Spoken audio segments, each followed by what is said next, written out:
Aunty, ಇದೆಲ್ಲ ಆದಮೇಲೆ ನಾನು ರಮ್ಯಾ ಮಾತಾಡಿದ್ವಿ, ಎಲ್ಲ ಸರಿಯಾಗೇ ಇತ್ತು, ಅವಳು ಖುಷಿಯಾಗೇ ಇದ್ಲು. ನೀನ್ ಮಾತಾಡ್ಬೇಡ ವಿರಾಜ್, ನಿನ್ನ ಬಾಯಿಂದ ಒಂದು ಮಾತು ಬರಬಾರ್ದು. ಅವಳು ಖುಷಿಯಾಗಿದ್ದಿದ್ರೆ ಹೀಗೆ ಯಾಕೆ ಮಾಡ್ಕೋತಾ ಇದ್ಲು? ನನ್ನ ಮನಸ್ಸಲ್ಲಿರೋ ವಿಷಯನ ಹೇಳಲೇಬೇಕಲ್ಲ ಆಂಟಿ. ಮುಚ್ಚಿಟ್ಟಿದ್ರೆ ರಮ್ಯಾ ಇನ್ನೂ ಹರ್ಟ್ ಆಗ್ತಿದ್ಲು. ಸಾಯೋ ನಿರ್ಧಾರಕ್ಕಿಂತ ನೋವಾಗೋದೇನಿದೆ?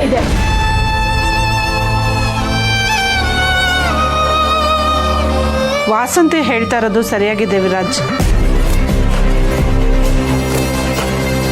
ಏನಾದರೂ ಹೇಳು, ಎಲ್ಲ ಆಗಿದ್ದು ನಿನ್ನಿಂದಾನೆ.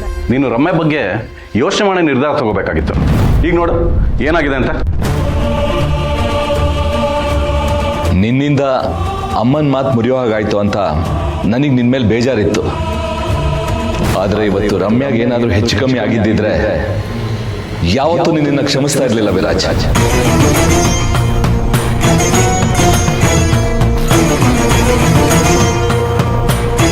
ಯಾಕೆ ಹೀಗೆಲ್ಲ ಮಾತಾಡ್ತಿದ್ದೀರಾ? ವಿರಾಜ್ ಬೇಕು ಅಂತ ಮಾಡಿಲ್ಲ. ರಮ್ಯಾ ಇಷ್ಟೊಂದು ನೊಂದ್ಕೊಳ್ತಾಳೆ ಅಂತ ಗೊತ್ತಿದ್ದಿದ್ರೆ ಮದುವೆ ಬೇಡ ಅಂತ ಇವನು ಹೇಳ್ತಾನೆ ಇರಲಿಲ್ಲ ಅಲ್ವಾ ವಿರಾಜ್?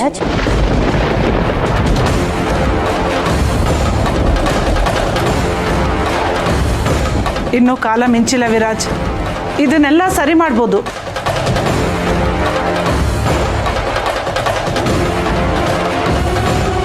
ಏನು ಮಾಡೋಕ್ಕಾಗತ್ತೆ ದೊಡ್ಡಮ್ಮ? ರಮ್ಯಾ ಅನುಭವಿಸ್ತಿರೋ ನೋವನ್ನ ತಡೆಯೋಕ್ಕಾಗತ್ತಾ? ಅವಳ ಮನಸ್ಸಲ್ಲಿರೋ ದುಃಖನ ಕಡಿಮೆ ಮಾಡೋಕ್ಕಾಗತ್ತಾ? ಆಗತ್ತೆ.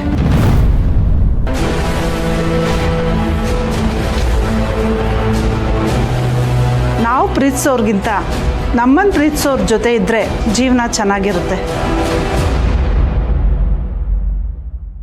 ರಮ್ಯಾ ನಿನ್ನ ಮೇಲೆ ಜೀವನೇ ಇಟ್ಕೊಂಡಿದ್ದಾಳೆ.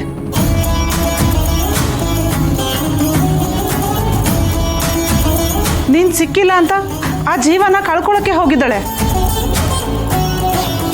ನೋಡು, ಜೀವನ ಪೂರ್ತಿ ಜೊತೆಲಿರ್ತೀನಿ ಅಂತ ಅವಳ ಜೊತೆ ನಿಲ್ಲು.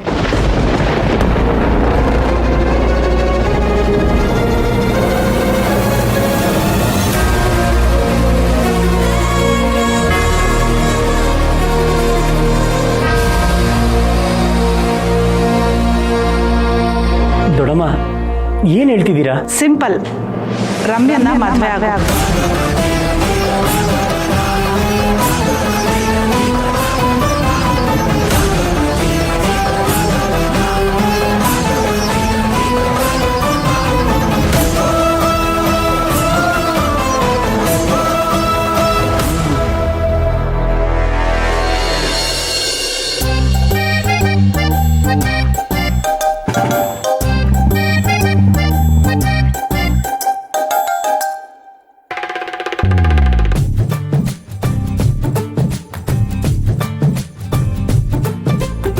ವಿಶ್ವಾಸ್. ಹೇ ಹೇ ಹೇ, ನಾನೇ ವಿಶ್ವಾಸ್. ಕಾರೆಲ್ಲ ಇದೆ ಅಂದ್ರೆ ದೊಡ್ಡ ಕಂಪ್ನಿನೇ ಇರಬೇಕು. ಮಲ್ಲಿ ಸರಿಯಾದ ಕಡೆ ಲಕ್ಕಿ ಡ್ರಾ ತಗೊಂಡಿದ್ದಾಳೆ. ಹಣ ತಗೊಳ್ಳೋದ್ರಲ್ಲಿ ಚೌಕಾಸಿ ಮಾಡಕ್ಕೆ ಬಿಡಬಾರ್ದು. ನೀವೇನು ಕೆಲಸ ಮಾಡೋದು ಸರ್? ನಾನು ದೊಡ್ಡ ಬಿಸ್ನೆಸ್ ಮ್ಯಾನ್, ಎಕಾನಮಿ ಮ್ಯಾನೇಜ್ಮೆಂಟ್ ನಂದು. ಎಕಾನಮಿ ಮ್ಯಾನೇಜ್ಮೆಂಟಾ? ಹೌದು. ಯಾವ ದುಡ್ಡನ್ನ ಎಲ್ಲಿ ಹೂಡಿಕೆ ಮಾಡಿದ್ರೆ ಲಾಭ ಆಗುತ್ತೆ, ಎಲ್ಲಿ ಇನ್ವೆಸ್ಟ್ ಮಾಡಿದ್ರೆ ಫ್ಯೂಚರಲ್ಲಿ ಒಳ್ಳೇದಾಗುತ್ತೆ, ಇದನ್ನೆಲ್ಲ ನಾನು ನೋಡ್ಕೋತೀನಿ. ಓ, ತುಂಬ ಕೆಲಸ ಅನ್ಸುತ್ತೆ. ಹೌದು, ಮತ್ತೆ ಒಂದು ಚೂರು ಪುರ್ಸತ್ತಿರಲ್ಲ. ಏನೋ ನೀವು ಕರೆದ್ರಿ ಅಂತ ಬಂದೆ. ಏನು, ನಾನು ಕರೆದ್ನಾ? ಅಂದ್ರೆ ನೀವೇ ಲಕ್ಕಿ ಡ್ರಾ ಇದೆ ಅಂತ ಕರೆದಾಗ ನಾನು ಬರ್ದೇ ಇರೋಕ್ಕಾಗುತ್ತಾ? ಹೌದು ಬಿಡಿ, ನನಗೂ ಅನಿವಾರ್ಯ ಬರಬೇಕಾಯ್ತು. ಅಂದಂಗೆ 10 ಲಕ್ಷ. ಸರ್, ನಾನು ಅವಾಗಲೇ ಹೇಳಿದ್ನಲ್ವಾ, 10 ಲಕ್ಷ ಎಲ್ಲ ಕೊಡೋಕ್ಕಾಗಲ್ಲ. 10 ಲಕ್ಷ ವ್ಯಾಲ್ಯೂದು ಗಿಫ್ಟ್ ಕೊಡ್ತೀವಿ ಅಂತ ಅಂದಿದ್ದು. ಕ್ಯಾಶ್ ಎಲ್ಲ ಕೊಡೋಕ್ಕಾಗಲ್ಲ. ಏನು ಗಿಫ್ಟ್ ಕೊಡ್ತೀರಾ ಅಂತ ಆದರೂ ಹೇಳಿ, ಅದನ್ನು ನೋಡಿ ಬೇಕಾ ಬೇಡ ಅನ್ನೋದನ್ನ ನಾನು ಡಿಸೈಡ್ ಮಾಡ್ತೀನಿ.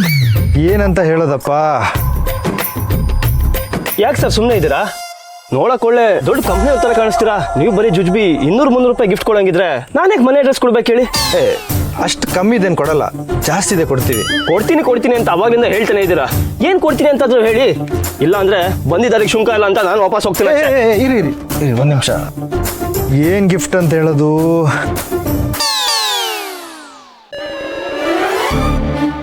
TV fridge. ಟಿವಿ ಫ್ರಿಡ್ಜಾ? ಹಾಂ. ಟಿವಿ ಎಷ್ಟು ಇಂಚಿಂದು? ಫ್ರಿಡ್ಜು ಡಬಲ್ ಡೋರ್ ತಾನೆ? ಅದೆಲ್ಲ ಕಂಪ್ನಿ ಕೊಡೋದು ಸರ್. ಹೀಗೆ ಇರುತ್ತೆ ಅಂತ ನನಗೂ ಗೊತ್ತಿಲ್ಲ. ಕೊಡೋದು ಕೊಡ್ತೀರಾ, ಅದನ್ನ ಯೂಸ್ ಮಾಡೋಕ್ಕಾಗ್ಬೇಕಲ್ವಾ?